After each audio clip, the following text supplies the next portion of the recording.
There we go. We got beetle riding. We got an old Mack axle shoved in the Combine's axle tube on this side, holding with the Volvo, and Scott's in the 4850 pulling. I'm just kind of in neutral, just riding the brake a little bit, holding the old back. Well, another day and another John Deere Combine with a broken axle. Oh yeah, she's on a little bit of a grade over there. When the 6620 broke a few years ago. Looks very similar, doesn't it? Look at the axle housing, it's just shattered.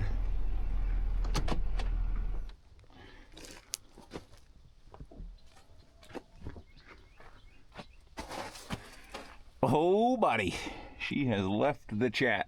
I think at this point we can call this a design flaw. But this is a totally different design than the 6620. You know, and honestly, it doesn't look that bad.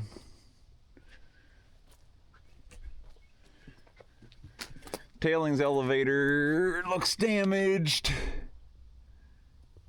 I mean, that's a lot of just guarding there, I think. Last night when Beetle called my uncle, and I guess he was pretty shaken up when this happened. And they kind of thought it was totaled at that point, but I don't know. I've been here for 2 seconds and I sure don't think that. I think it's another scrappy recovery mission though.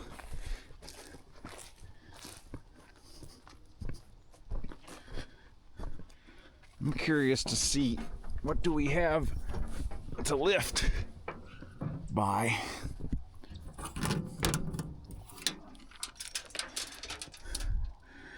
We still got a decent amount of beans in here, I think, too.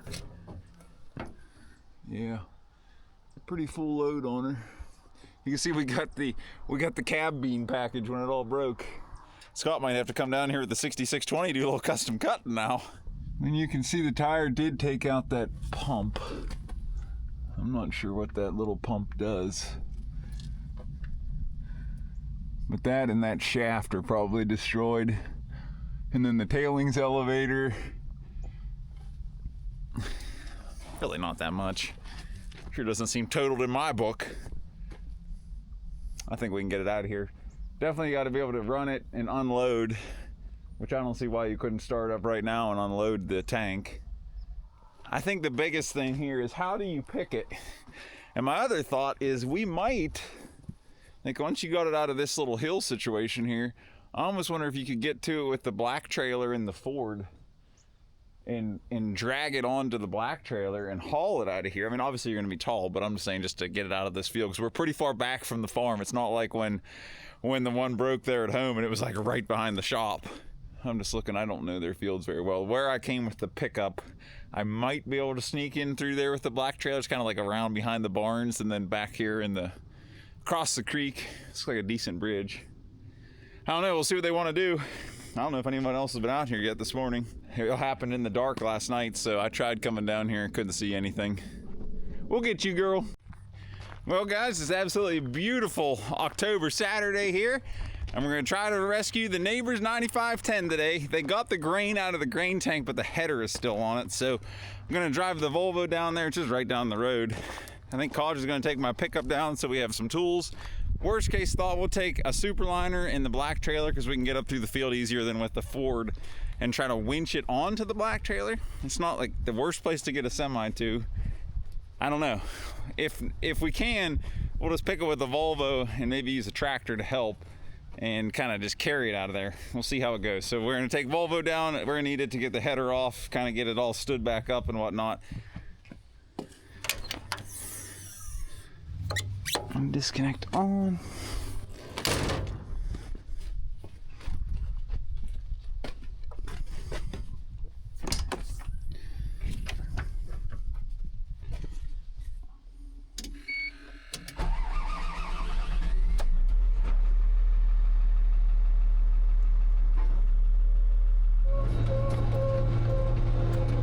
Loader in.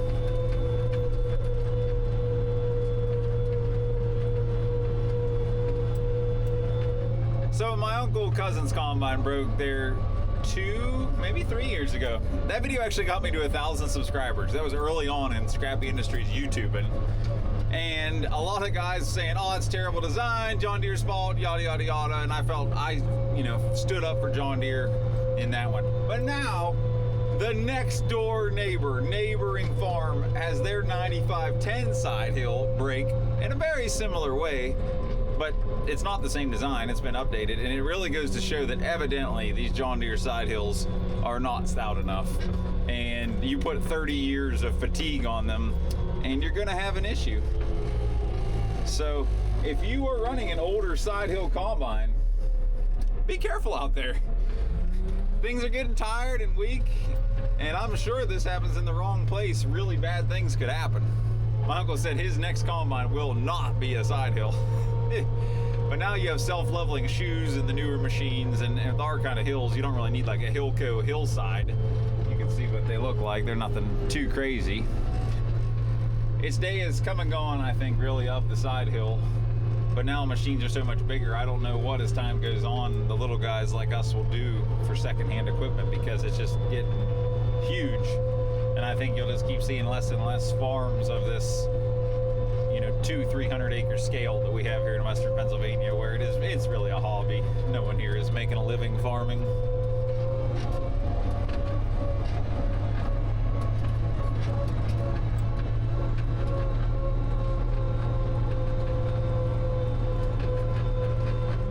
You can see if we have to snake in here with a big truck, it's not the end of the world. They can move these round bales for us if need be.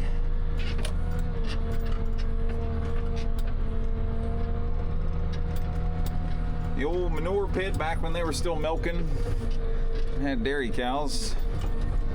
Those days are long gone.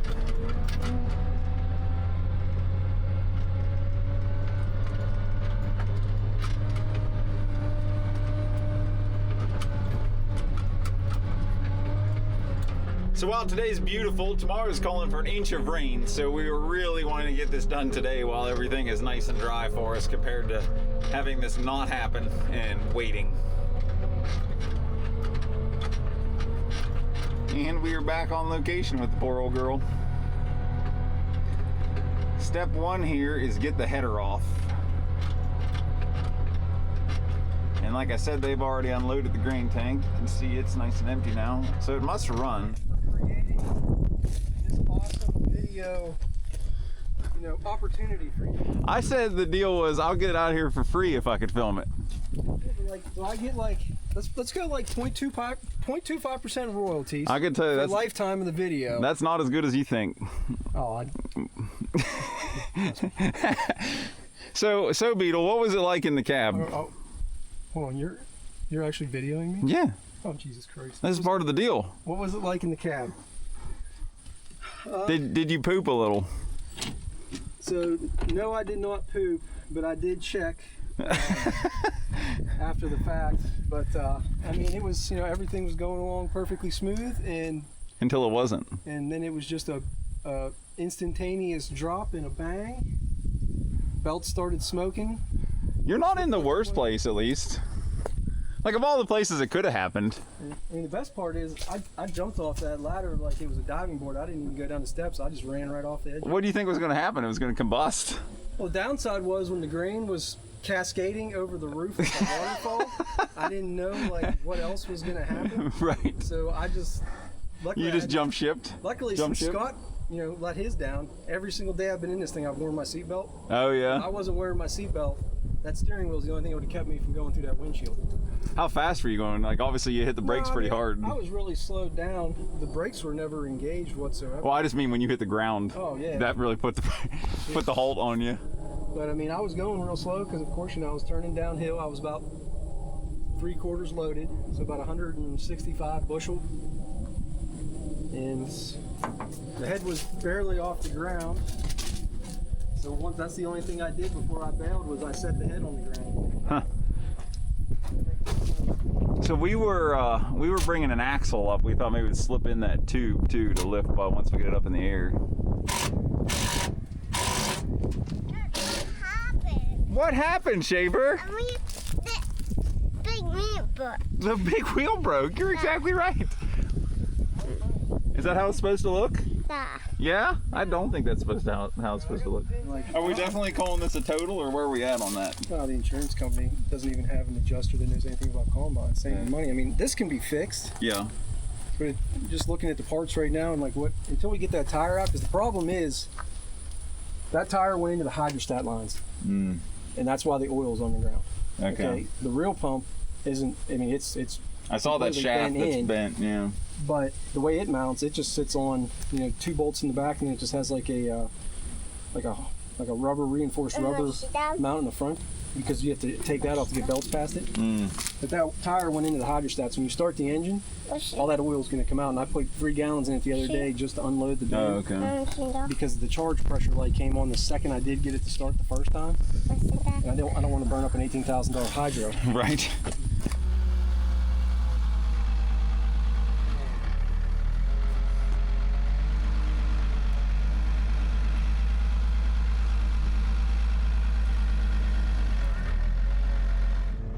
About to start trying to pick the header off.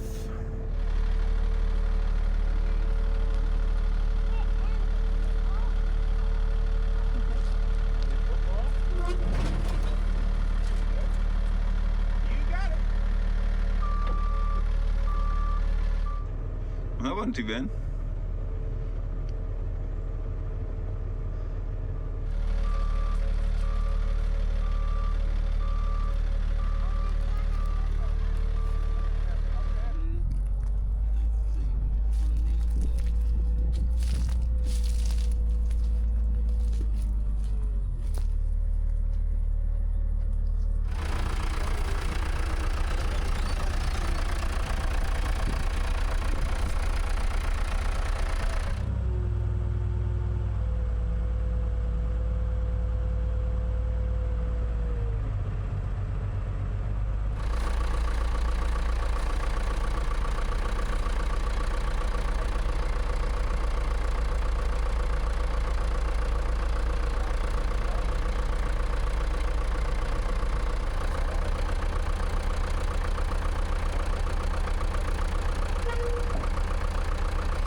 Hopefully. I don't know if you can get the axle in there with the ground right now. We might have to dig a little bit. So we might have to, if we did just, well, it's hard to get the fork you in can there. Slide the fork under that.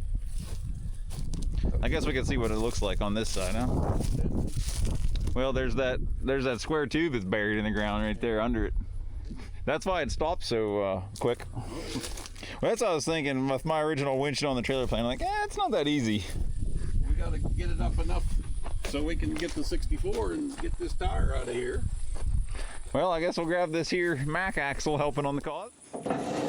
This is our high-tech lifting device we brought. Yeah.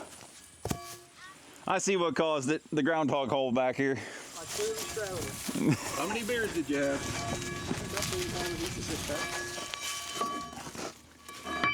Oh, that's all you get. No, it'll go through. There's a something in the middle of it.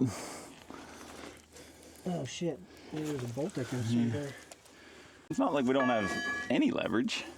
I feel like that's still worth a try. Yeah, It's sketchy either if way we you can look get at it up and block it and put a chain right around, maybe take that little guard off, that 2 bolts there. I think right now, I bet this axle will pick it, and then we get the tire out of here and then throw some cribbing under it. The problem is, the downside of getting the tire out is that the cylinder is still connected to the drive. There's at least 4 bolts, if not more, that got to come out of that drive right there. Oh, yeah. Things are torqued to 450. Mark's got his big gun in the truck. well, I don't have my 1-inch. Well, I don't think I do. I don't think I have my Milwaukee right now. Also, Is the parking brake on the right wheel at least?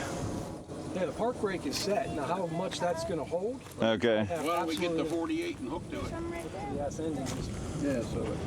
Mark's got his big gun in the truck. Also, you got. Well, more. I say that and put a crib block maybe just right in front of this tire. Yeah. You got a crib block? Yeah, you got some over there. I think we just throw one of them right there for the time being. Technically, the jack boys for the front end. You're supposed to put like a 20-ton jack right up into this. They got little bushings right here Oh, okay. on both sides. So I mean, this right You here want me is to get you? Pretty strong. pretty solid. Do you? Yeah, I mean, that's what the feeder's picking on. Yeah, so obviously it's... That's how you get that bolt out at some point. Oh. That bolt out. Is that what's holding that? No, there's that big snap ring out here holding that on, huh? You think it locks the diff when it puts the park brake on? And it comes down in right. Oh, I see. The brake's on each side here. Or is that the service brake? No, those are your service brakes when you're operating. Okay. The e-brake comes down. This is the gears right here. The e-brake. What you're asking tough questions here. Well, that's what I'm saying, because I think this is your left service brake and your right service brake. I don't think that's the park brake, unless they're together. And the 66 is together. Oh, it is. But I don't see a cable going down in there at all. Oh, these are the mechanical ones. Okay, Yes, sorry. These are just Yeah, the hydraulic lines for it. Yeah. But if you look right up above your head underneath the cab, where the e-brake comes out, it's a little pedal on the. Oh, I see that. Yep. Yeah, there's a pedal in the middle there. See the two? So it's mechanically holding on both of those service brakes essentially. So it should hold that tire as good as that brake can hold. Hey, let's try it. See if the axle will take it. I'd say we still get pretty close to it.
So the simple solution to getting this wheel off is going to be this guy right to the rod, because as you can see, it's not real salvageable.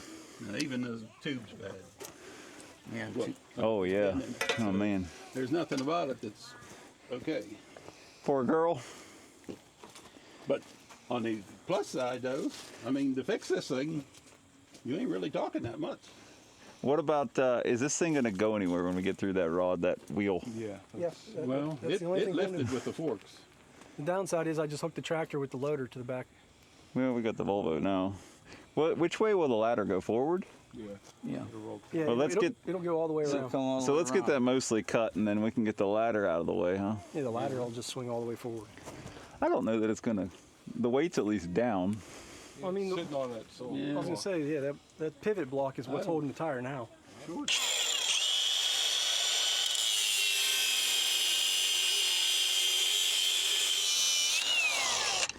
We might be at the break it off point.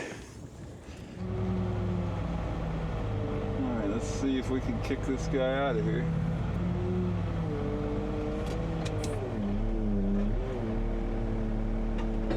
Here it is.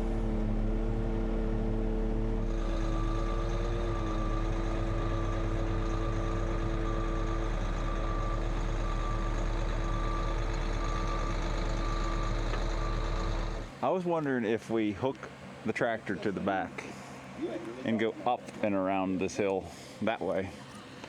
Then we take the Volvo and just kind of carry the back here. Then we don't have to go down the hill, because I think that's even scarier. How does this sleeve work? Yeah, it fills the gap in. Yeah, that's definitely better. And we can put them rubbers on there, but I don't think it really matters. No. Guess we probably want to swing this back around. Yep. Give her a push, K-Dodge.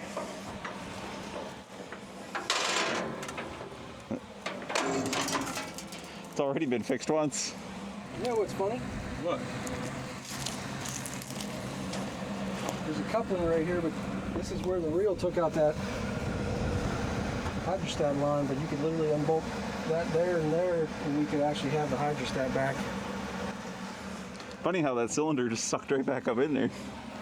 Must have quite the air package. It broke. You didn't need to cut it. It was already broke. Oh. You would have picked it up another. Where'd they go? Oh, I see. Wasted our time with the grinder. With the tire, it fell right out. Yeah, you just had to cut it this much, or pick it up that much higher. Oh. Oh, so it did come apart where we cut it. Hmm. Oh, there was that much left. Really doesn't look too terrible in here, huh, Beetle?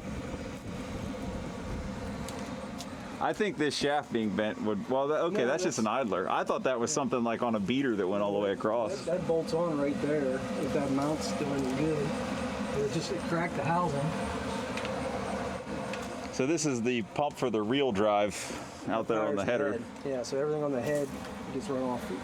Your electric clutch runs this. And it, What lines are puking oil here? so this is the only line puking oil, and that's part of that's the hydrostat drain line. So you got your two mains. Oh, and okay. your case drain. That's what that line is. Oh, so it's just the case drain at least. You're not doing much case draining right now, I don't think. Kind of case crimped offage. But the downside is you can take that off. Get a little jumper line made to go in there. Fill the I think that's the hydrostat back up. 3/4 stainless we have sitting in the barn there from the 240. I got the flaring tool and the line probably to put that back together for you. I mean, technically, if we fix that right now, the combine can actually run the whole time we're doing this because it won't be losing oil through that line. That's the only. Is that a 3/4 JIC? Should And at be. the end, just a flared? I'm gonna take it. It's not going to hurt to take it apart. It's already. Yeah, we may have the ends and the tube to make that happen. Well, we thought that line would be JIC ends and it's O-ring face, so nothing we can do about it. Past noon on a Saturday, so we don't know if a hydraulic plate's open. I think if we start it, and we're gonna leak some oil here, but get the steering turned more that way and hoping we can kind of muscle through it after that with the engine off. We don't need to do much steering. The idea is we'll just hook the 4850 to the back. It can help kind of tow it around that way. And then we'll use the Volvo to come in and lift underneath our Mac axle. Now with this extra wagon sleeve, wagon tongue, kind of helps shim that up a little bit. Should make that better. Did you see how it mashed into the pulley is what really got it? You can see where it's been like ground into by that. Oh yeah, it took me a few seconds to get it all shut down. Right. I'm sure it was self-shutting down. Pulled this line, which goes all the way up here. It makes it awful easy to stack the. Pulled that line. You can see where it pulled it out right there, and actually bent this housing right here, but that's not a big deal. We're never going to be Yeah, because you can see in every one of these clamps where it used to be. Yeah, pulled that whole line. faster than It's still not too bad though. A lot better than. I'm honestly impressed compared to what it looked like all sitting on the ground. Yeah, the fan shaft might be damaged. I think this guy's bent down here. Yeah, the fan shaft. we pummel the ball. There's $500. Oh yeah, right there. It was doing a little friction weld. It's like that whole side of that frame, I guess you'd say. Like, is it mashed in at all? Lee, he takes it too This serious. is pretty tough, but Okay. like this right here is definitely out of position, and it mounts up into there. You're just gonna need quite the washer shim package underneath all the pulley mounts. What's this guy do? That's where the guards slide on. Oh, I never okay. run it with guards. I get complained at all the time, and I'm glad they went on because then they would just, everything would be mashed in even further. And I'd have to buy guards too. They're all sitting in the shop perfectly healthy. Things that people. Hopefully he doesn't need to pull too hard, but he felt better by using the 48 than the 7510. We only have half-inch chain, you can't pull real hard. It's got quite the anti-rust package on the back. Need you to split it too. Needs me to split it. Why am I the splitter? Yeah, it's definitely wobbling. So that's why we need to split it for the PTO brake. Man, if only it was an IH where you could just take that off the back. He really doesn't want to put us on an angle here.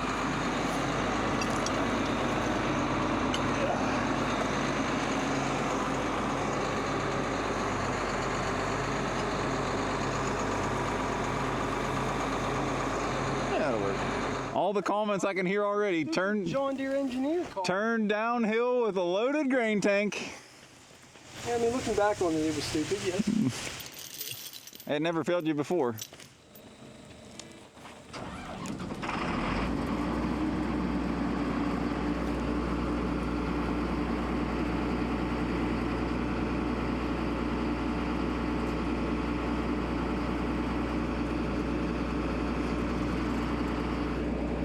That's good.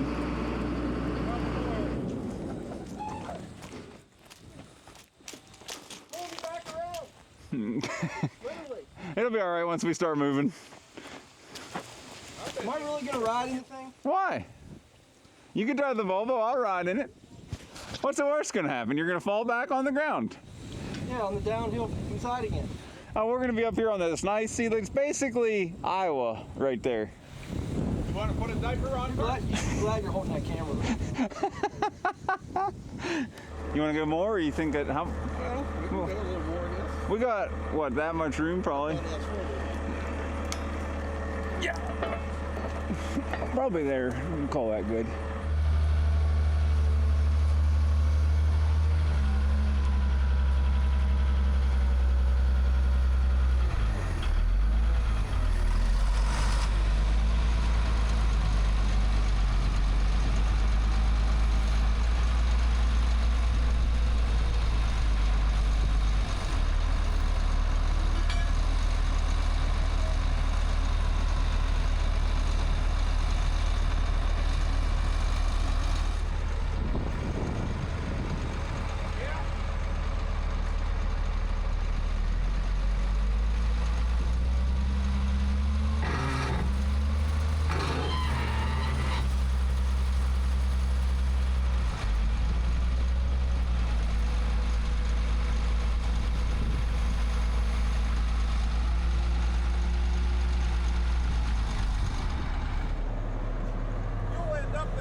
Okay.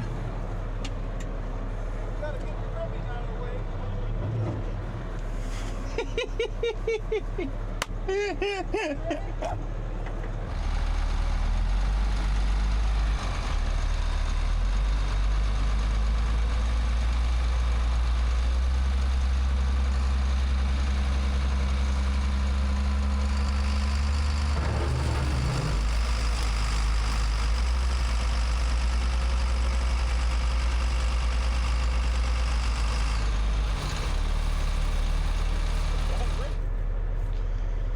So God just pulled the crib blocks out from this side, and the pole is moving that one. I'm worried about hitting the ladder. God, is that ladder okay? I hit it. I'm into it, aren't I? What? Can we put a, well, it's It's gonna get worse as we turn. what if we had a crib block on the fork? We're too tight on it. I might be able to get out from under it. Beetle loves when I move it. Let's wait till we get up there a little bit. You don't think we're gonna hurt that ladder? Well, you're gonna be steering to the right. That'll make it better. All right.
Oh my.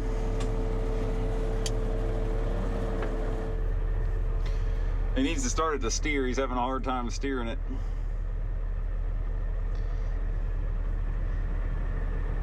Well, we know we're not getting batteries out of this salvage. You can see your forks against the feeder house, right? If we get too close. Yeah, yep. Really, you were pushing the whole works. The chain on that end was loose. Well, I'm concerned as we start going downhill, is he going to ride the brake or what are we going to do? I want to get you down and tilt it back more. Can I do that right now? What if we put a chain around that from me to him to hold back? We're giving the old safety chain package so I can apply some brakes. Ready, Beetle?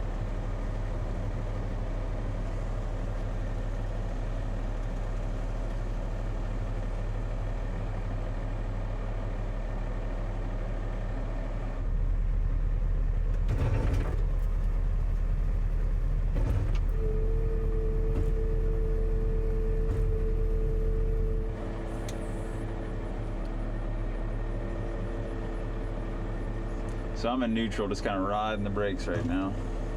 Yeah, I like that. Let's do that.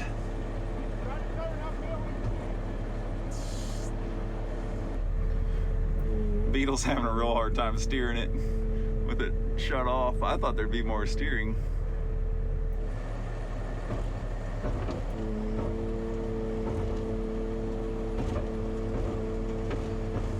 Watch the feeder. Hey.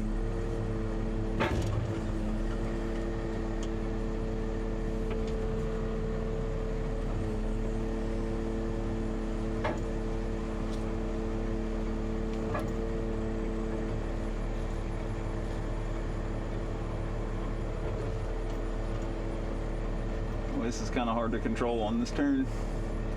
Now we're in it, we're doing all right.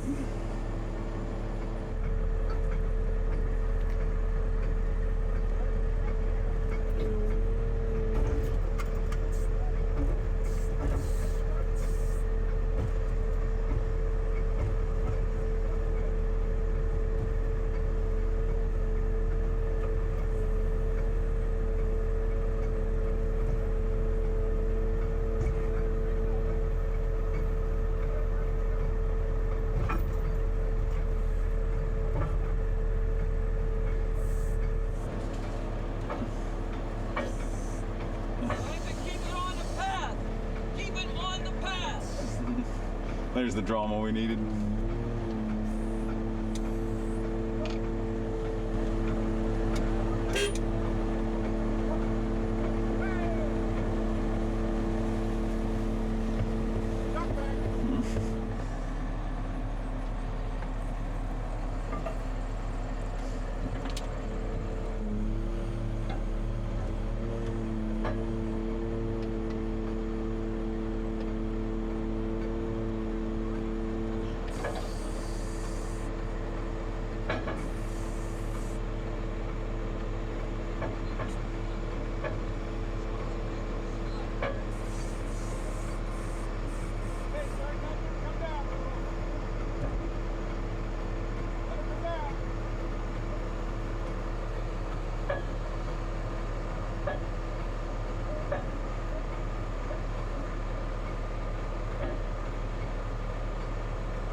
Well, you gonna have this thing torn apart today, Beetle?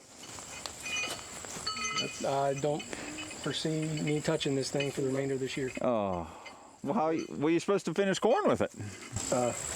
There's a combine out in North Lawrence, Ohio that's probably going to come here and finish the corn. Not the 6620? Not the guy that you came and finished his corn when he broke his combine? Well, he would have to come and finish all my beans and all the corn. I only had to do 2 pieces over your guys' Yeah, you place. did like 4 acres. Maybe. Thanksgiving Day, wasn't it? No, it was the day before, because Thanksgiving you finished. What was that thing? I remember Lacey being mad. I thought it was Thanksgiving. That's something new. Yeah, yeah. Like, I'm going to combine corn, and she's like, "You're going to go do what? It was dark. Leave me here with the kids?" Because I finished right the piece at 18, and then I went straight to your place. On a level land, is the axle just, where would it be, right about here? Just coming straight off of that? So coming straight off this housing here, there's just a cap. See how this casting is right here? Maybe you just make it a level land. I mean, that's what Tom said. It's probably a great idea. You Yeah. just sell it as a level line, but you got to get, the spacer and whatever. 50 by 100. You're lucky none of the, like, the grain tank drive, any of that stuff got messed up. Well, it was the first, well, the night it happened, and then I came over here that morning, I must have missed you by like 10 minutes. Oh, yeah. Because then I pulled in. Because I didn't see any tracks. I must have been here before you. Worried if we'd be able to unload it, because the way that this was pushed in, if it was hit this and wiped out that, then That would have been terrible. yeah. Well, it looks much less sad sitting up on crib blocks. I mean, you figured like that whole tube was dug down in the dirt, so it was, yeah, it was 6-8 inches in the ground. It happens once a day for me. Well, that's all there is to her. Got her all cribbed up. Really, that went as well as it could have gone, I think. Not sure if it's fate yet, if it's going to get fixed or if it's going to get sold as salvage. The problem is how expensive the parts are for side hills, and you're still buying used parts.